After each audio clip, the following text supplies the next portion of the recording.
Seguidamente vamos a tener la exposición del señor Dennis Small.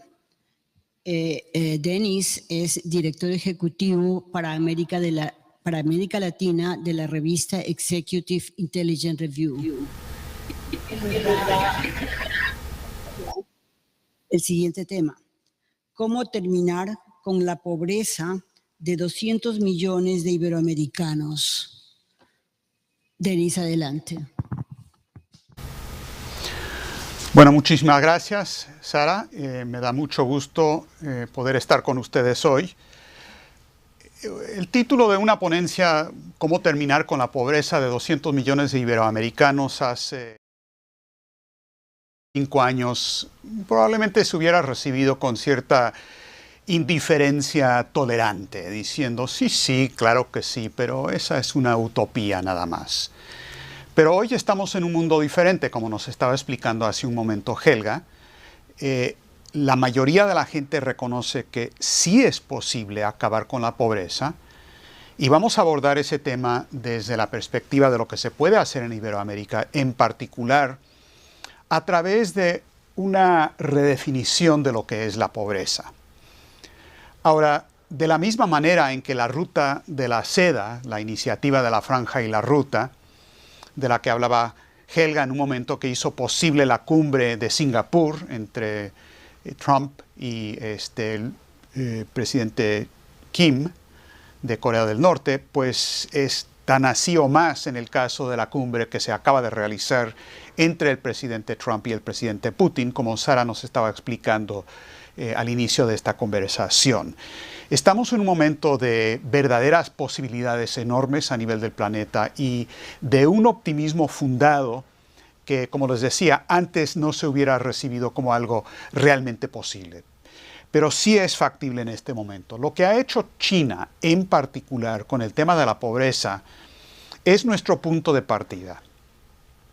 A nivel internacional, como podemos ver en la siguiente gráfica, o la primera gráfica, a nivel internacional, la pobreza a nivel del planeta entero, según las estadísticas del Banco Mundial, y ahorita veremos en un momento las limitaciones de esas estadísticas, pero para el 2013 teníamos una situación donde había 7 miles de millones de habitantes, y de esos 7.000 millones de habitantes, aproximadamente 2.700 millones vivían en la pobreza, ya sea la pobreza disque moderada o la pobreza extrema.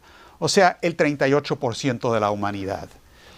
Ahora, de ese número de pobres, aproximadamente 200 millones viven o vivían en Iberoamérica. Se ha reducido un poco a nivel mundial, más que nada por los avances de China.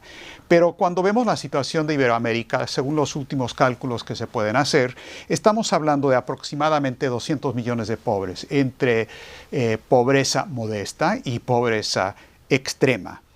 Ahora, lo que ha hecho China se ve resumido en la siguiente transparencia, que tiene 2 curvas. La primera curva es la curva roja de la pobreza y la reducción del número de pobres en China, que se fue reduciendo paulatinamente de 1981 hasta la fecha, en casi 700 millones o más de 700 millones de habitantes.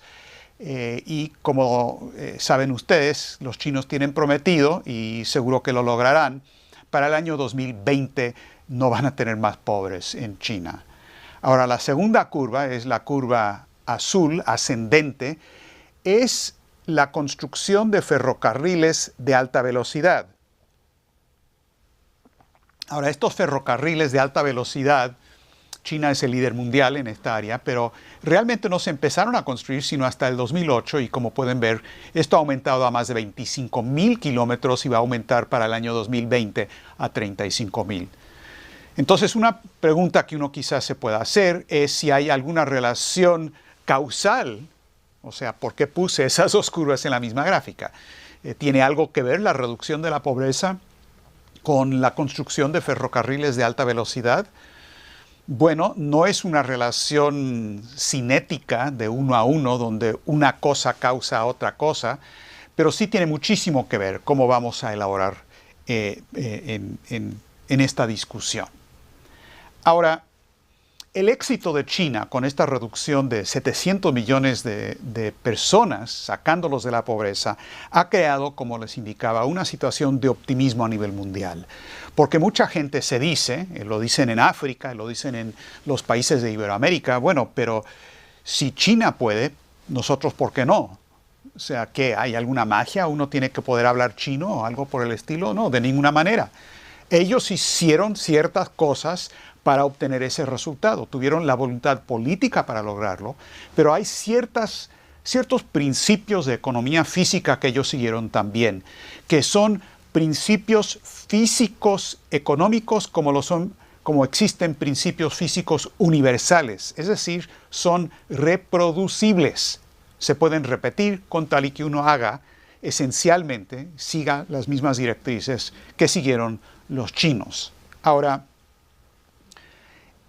tiene muchos significados lo que ocurrió en esta cumbre de Trump y de Putin. Vamos a quizás dejar parte de la discusión para la parte de la discusión de preguntas y respuestas.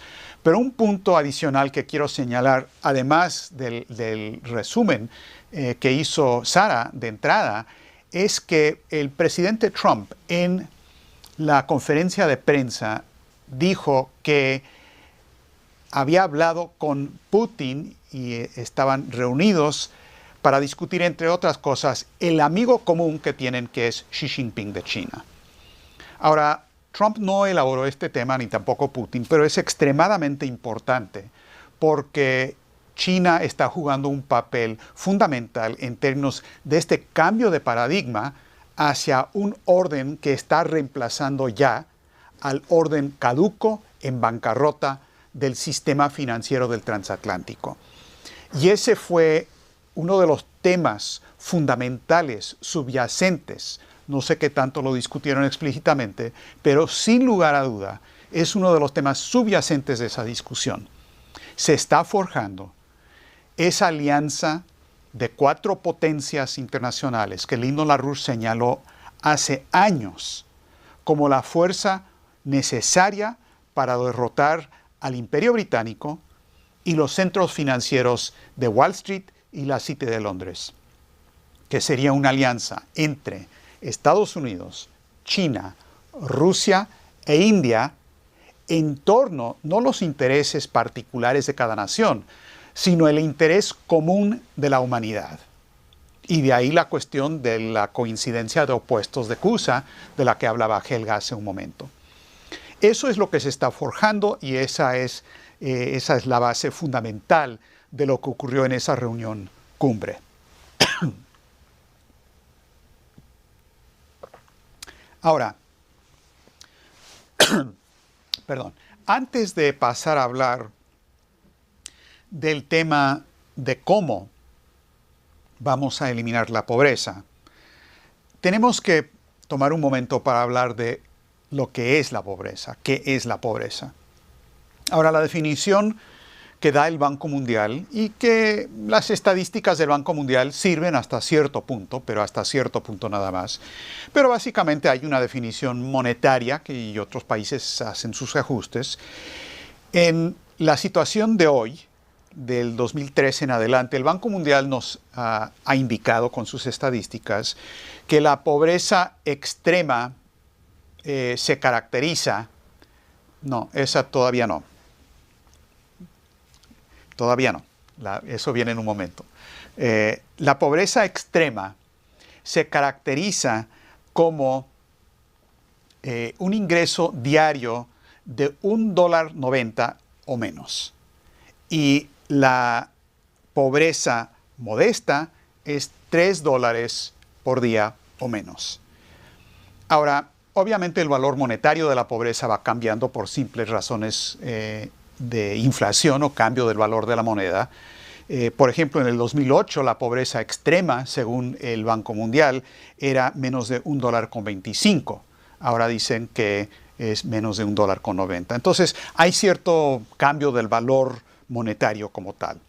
Pero también hay un segundo aspecto, un problema de esta medición a través del aspecto monetario de la pobreza, y es que obviamente los países no son iguales. Hay diferencias entre sus monedas. $1.90 en, qué sé yo, la ciudad de Washington tiene otro significado que $1.90 en la ciudad de Lima, que en Moscú o que en Mozambique. Entonces, el Banco Mundial hizo otro ajuste y desarrolló lo que ellos llaman la paridad de poder de compra, que básicamente es una manera de hacer un ajuste para la compra en moneda local del equivalente en dólares de una canasta básica de bienes de consumo.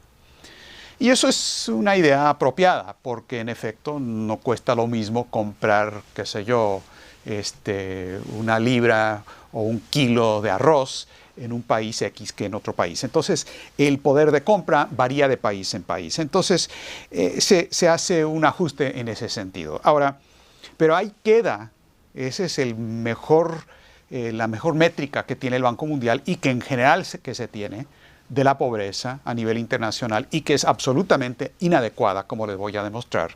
Pero en base a eso se llega a una discusión de que, bueno, quizás la manera de eliminar la pobreza es simplemente redistribuyendo la riqueza existente. Ahora sí, la siguiente transparencia. Podemos ver aquí un estudio que hizo Credit Suisse, el gran banco suizo, donde ellos presentan la desigual distribución de la riqueza mundial. Riqueza va entre comillas porque ¿cómo definen riqueza? Bueno, lo definen en términos monetarios y ellos llegan a la conclusión que en el 2017 la riqueza mundial tenía el valor de 280, eso debería ser billones de dólares, no miles de millones. Perdón, ese es error mío de la gráfica, pero son 280 billones de dólares. Y lo que demuestran es que el 1% de la población tiene la mitad, un poquito más de la mitad de esa disque riqueza, y que el 99% de la población tiene la otra mitad. Entonces dicen, bueno, entonces ¿por qué no hacemos una redistribución más equitativa? Y si dividimos esos 280 billones de dólares de riqueza entre los 7.500 millones de habitantes, pues a cada uno le tocaría $37,000 per cápita. Cada persona tendría $37,000 de riqueza, que seguramente es mucho más, obviamente, de lo que tiene la mayoría de la gente. Pero, ¿qué significa eso? No significa absolutamente nada en términos reales, porque esa es una medición meramente monetaria, es una medición monetaria de algo que no existe. Ahora, si vemos la siguiente transparencia, podemos ver algo todavía más claro sobre esta cuestión. Esta es la totalidad de los agregados financieros mundiales, principalmente formado por los derivados financieros, es la parte roja, que desde que se eliminó la ley Glass-Steagall en Estados Unidos en 1999, que hacía una separación absoluta entre la banca especulativa y la banca productiva, cuando se abrieron las puertas de par en par para permitir que todos los bancos pudieran especular con respaldo de los gobiernos, es decir, con los ciudadanos pagando por los platos rotos, aumentaron los derivados financieros y eso en este momento con ciertos altibajos después de la crisis del 2007-2008, estamos en este momento con agregados financieros mundiales de aproximadamente 1.500 billones de dólares. Además de los derivados está también la deuda, está también las bolsas, pero estamos hablando de 1.500 billones de dólares. Bueno, si vamos a decir que hay que eliminar la pobreza con el redistribucionismo, entonces si tomamos todos esos derivados financieros, se los vamos a quitar a la JP Morgan, Chase, a la Citibank, a la HSBC, a Credit Suisse, les vamos a quitar todos los derivados y los vamos a dividir, pero muy equitativamente, entre todos los seres humanos que habitan en el planeta. Todos vamos a tener derivados financieros, que al fin y al cabo es riqueza, ¿o no? En ese caso, todos seríamos dueños de $200,000 per cápita. ¿De qué? De una burbuja especulativa, de un cáncer financiero. Obviamente, la simple redistribución de la valorización monetaria de lo que supuestamente existe en la economía del sector del transatlántico no resuelve nada. Esa no es la manera en que se tiene que conceptualizar y por lo tanto resolver el problema de la pobreza. Tenemos que abordarlo desde la perspectiva que ha desarrollado de manera única Lyndon LaRouche en su ciencia de la economía física, basándose en las ideas de Cusa, en las ideas de Leibniz, donde elabora una métrica y una forma de evaluar el proceso de la economía física, no la economía monetaria. Ahora, y LaRouche establece claramente que hay un proceso físico-económico de la reproducción de la especie humana que a veces puede tener una expresión monetaria, pero el dinero no es valor, ni existe una relación de 1 a 1, ni mucho menos entre dinero y valor. Lo que tenemos que hacer, y para esto voy a utilizar una de las famosas gráficas desarrolladas por el señor LaRouche hace décadas, que son sus diagramas de barras. Ahora, esto es algo que es muy desconocido en todas las facultades de economía, ya sean las de izquierda de Marx, las de derecha de Milton Friedman, los keynesianos, los neo-keynesianos, los semi-neo-keynesianos, los clásicos, los neoclásicos, los no tanto clásicos. Nadie entiende nada de lo que realmente pasa con la economía física. Y me atrevo a decir, y se los confieso, que yo estudié economía en una facultad de economía de Estados Unidos y les puedo decir que lo que enseñan ahí es menos que nada, es destructivo. La verdadera ciencia de la economía física empieza con este diagrama de barras de Lyndon LaRouche. Del lado izquierdo tenemos la población total, en su totalidad, el 100%. Si tomamos esta población, hay cierta parte de la población, que es la parte inferior, que son los jóvenes, la gente demasiado joven para trabajar. Los niños no deberían estar trabajando, pero dependiendo de la sociedad hay cierta porción de esa barra del lado izquierdo que son jóvenes que desde el momento que nacen hasta 10, 12, 14, 16, 18 años de edad, dependiendo de la sociedad, que no trabajan, sino que consumen y estudian. Se están capacitando. Luego la parte superior de esa barra, los jubilados, los que ya se jubilaron, que ya no están trabajando, o los que están demasiado enfermos, o etcétera, etcétera. Hoy día en varias de nuestras sociedades la gente trabaja cuando ya no deberían estar trabajando, cuando ya son verdaderamente ancianos, pero para poder sobrevivir tienen que hacerlo. Pero en una sociedad racional, razonable, en cierto momento la gente se jubila y deja de formar parte de la población económicamente activa, lo que está indicado ahí como la PEA, la población económicamente activa, que en muchas de las estadísticas de diferentes naciones se calcula de gente entre 15 y 64 años de edad, o 18 y 64, 65 años de edad, dependiendo. De esa población económicamente activa tenemos que luego quitar los que están desempleados, quitarlos en el sentido de que no aportan a la producción porque están desempleados, y lo que queda es el empleo productivo.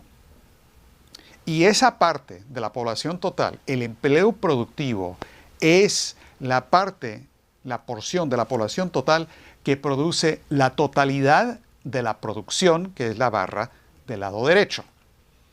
Ahora, si tomamos la totalidad de esa producción física, y en esta parte de la discusión LaRouche hace uso de ciertas categorías que se habían presentado anteriormente en ciertos de los economistas clásicos, David Ricardo, Marx también los utiliza, pero en un sentido muy diferente a lo que dice LaRouche.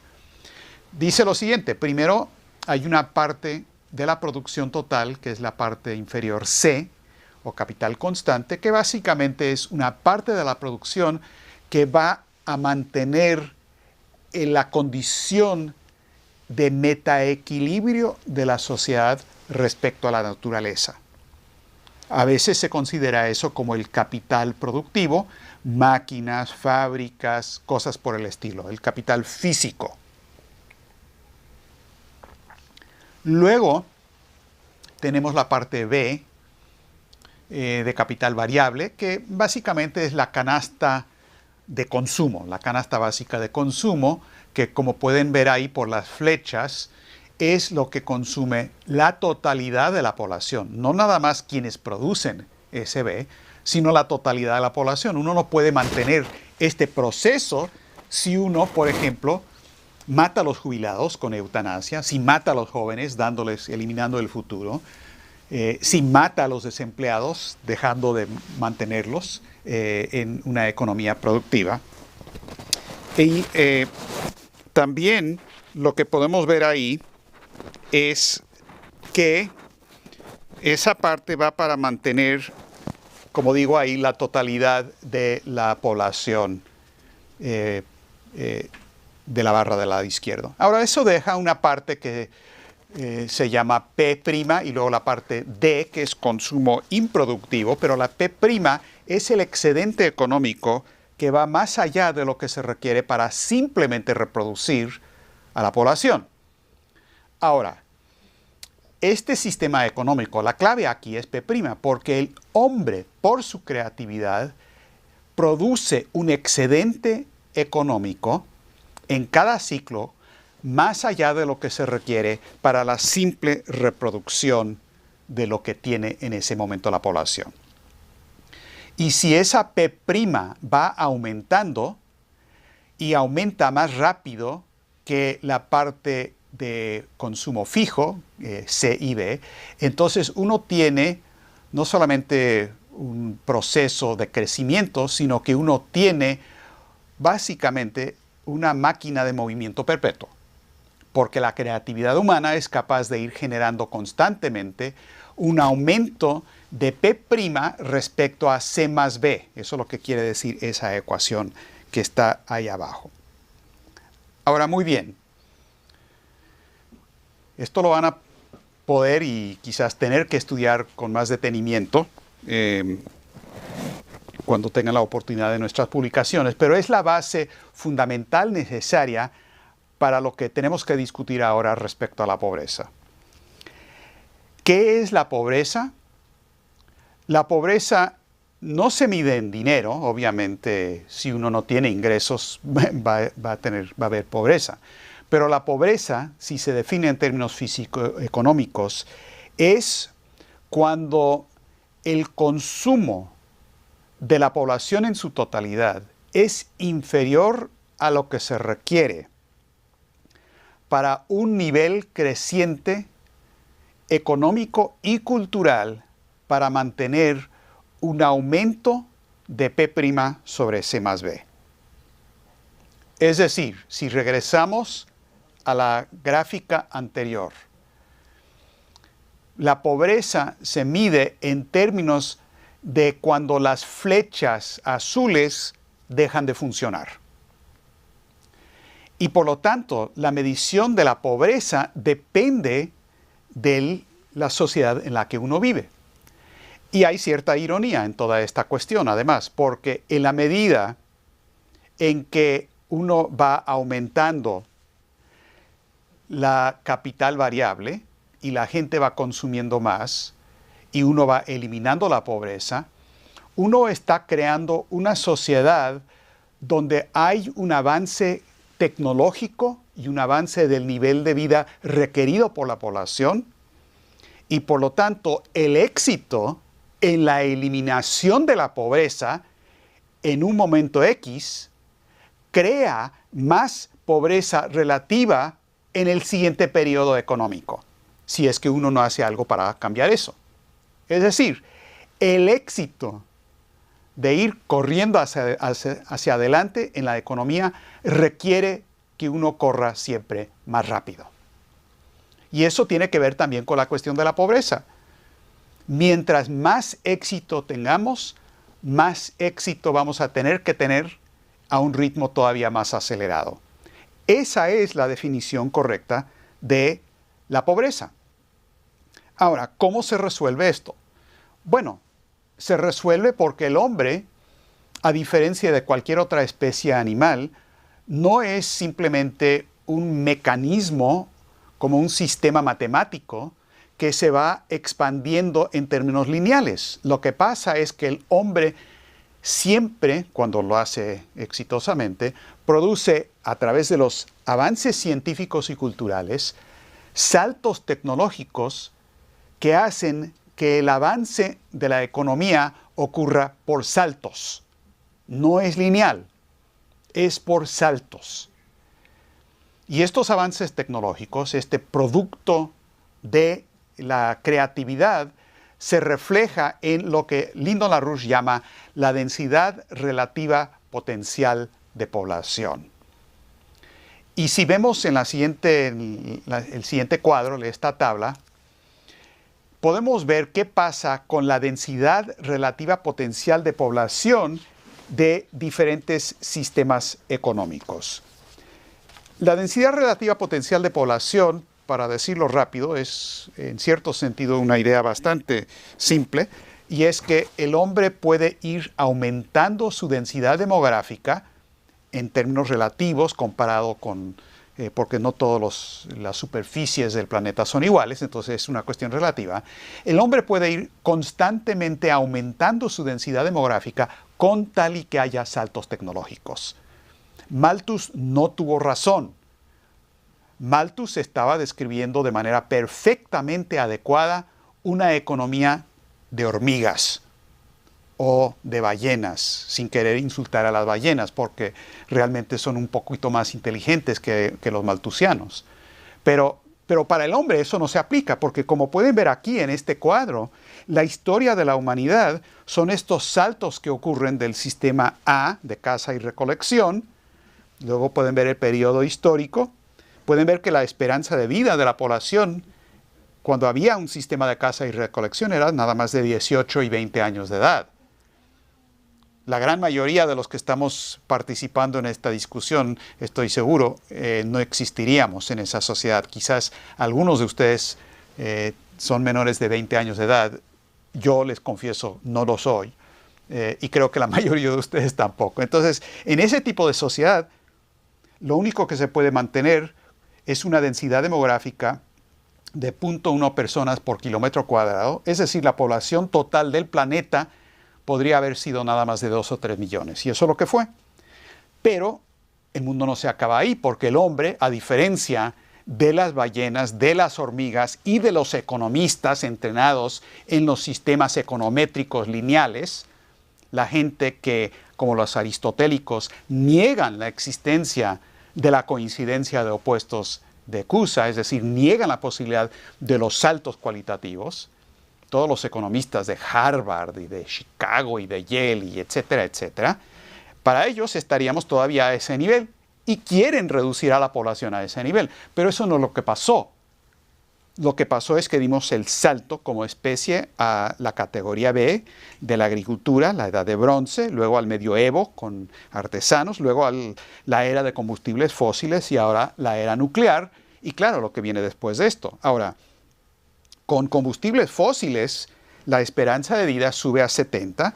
Puede haber una densidad demográfica de entre 100 y 300 personas por kilómetro cuadrado. Y tenemos una población total del planeta que puede mantenerse con esta densidad relativa potencial de población de más o menos 4.000 millones. Pero con energía nuclear, simplemente energía de fisión, olvídense de fusión, eso es mucho mejor. Pero con la energía de fisión podríamos tener fácilmente entre 20 y 30 millones de seres humanos. Y la esperanza de vida está aumentando y está entre 80 y 90. Ahora, estos saltos tecnológicos esta es la clave de la economía física y de lo que es la especie humana, y es la clave de cómo China está venciendo la pobreza. Porque si definimos o redefinimos la pobreza, no como lo define el Banco Mundial, sino desde la perspectiva de la economía física de LaRouche, la solución salta a la vista, por lo menos si vemos con la mente, no con los ojos nada más. No salta a la vista de la percepción sensorial de los ojos, porque el mundo real no es nada más lo que vemos enfrente. Salta a la vista de nuestras mentes y decimos, ¡ah! Cuando prende ese foquito, ¿verdad? Y uno dice, ¡ah! Bueno, ahora sí, claro que sí. ¿Qué tenemos que hacer entonces con este tipo de avances y saltos tecnológicos? Bueno, la siguiente transparencia nos indica una aproximación de la actividad económica de la población mundial en el 2013, más o menos con 7.000 millones de seres humanos, de habitantes en el planeta. Usando las barras de LaRouche podemos ver que los jóvenes están en la parte superior. Cambié el orden un poco, ¿no? Jóvenes en la parte superior, luego los jubilados. Luego de la población económicamente activa, aproximadamente 15% de la población está desempleada. No de la población, 15% de la población económicamente activa. No, perdón, al revés. 15% de la población, es decir, mucho más de la población económicamente activa. Luego, solamente el 7% de la población mundial está trabajando en el área de industria o de manufacturas. Y esta es la parte decisiva, solamente el 1% en investigación y desarrollo. Y ese 1% es lo que define los saltos tecnológicos, es la ciencia, es el avance. Ahora, ¿qué es lo que tenemos que lograr? Bueno, en la siguiente transparencia pueden ver el cambio que tenemos que producir. Y pueden ver aquí lo que he indicado de que lo que tiene que ser el cambio para el año 2040, cuando tendremos 11.000 millones de seres humanos. La proporción de la población que está en la categoría de jóvenes crece, porque tenemos que educar a la gente por más tiempo. El porcentaje de jubilados disminuye simplemente porque vamos a encontrar maneras productivas para que la gente se mantenga activa por más tiempo, no trabajando como jornaleros o en el campo o cargando 100 kilos en sus espaldas, sino en el trabajo adecuado. El desempleo casi desaparece, se reduce al 1%, y lo que vemos es que hay un gran aumento de la proporción de la población que trabaja en industria, sube del 7% al 20%, y quizás la parte decisiva de todo es que el porcentaje de la población total que participa en ciencia y tecnología, investigación y desarrollo, aumenta al 5%. Y Lyndon LaRouche tiene una discusión detallada en varios de sus escritos de por qué tiene que ser aproximadamente del 5%. Pero este tipo de cambio no ocurre simplemente diciéndolo, esto ocurre porque uno logra una transformación intencional de la economía, aplastando y eliminando por completo la burbuja especulativa, es decir, el imperio de Wall Street y la City de Londres, y más bien fomentar las inversiones en lo que produce este efecto que vemos en estas barras. Ahora regresemos a lo que está en la siguiente transparencia, que es lo que ha hecho China, que es la cuestión de la conexión entre la reducción de la pobreza y los aumentos de la construcción de ferrocarriles de alta velocidad, que es simplemente un indicio de tantos, pero uno muy importante, de la inversión en infraestructura. La infraestructura de alta tecnología, la gente a veces dice, bueno, pero la infraestructura no produce nada, no se puede comer eso. Es cierto, la infraestructura no produce cosas. La infraestructura produce productividad. Y en ese sentido hay una relación causal, como vimos en la gráfica anterior, entre lo que China ha hecho con su gran programa de desarrollo infraestructural y la eliminación exitosa de la pobreza. Si vemos el problema y esta redefinición de la pobreza que he hecho de manera muy somera en esta discusión, si lo vemos a través del prisma de la economía física de LaRouche, salta a la vista, ante los ojos mentales, la solución, que es precisamente la iniciativa de la Franja y la Ruta que el gobierno de China ha iniciado, que Rusia está participando, que países que representan la mitad de la población humana también están participando en eso. Y la cuestión más urgente del planeta es que Estados Unidos se tiene que sumar a ese esfuerzo. Y el pánico totalmente apocalíptico de la banca internacional, de Wall Street, de la City de Londres, respecto a la reunión de Trump con Putin, es porque les aterra esa posibilidad.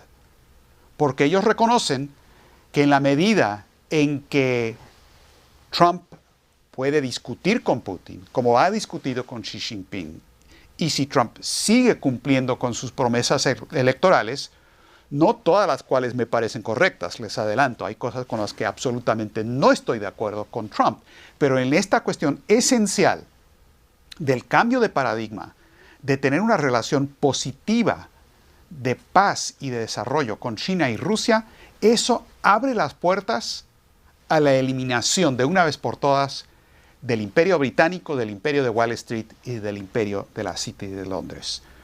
Y es por eso que hemos visto esta histeria absoluta y total de los defensores, de los guardianes del viejo orden, del viejo paradigma, como lo es la CIA, como lo es el FBI, como son los medios noticiosos, como CNN, el New York Times, etcétera, etcétera.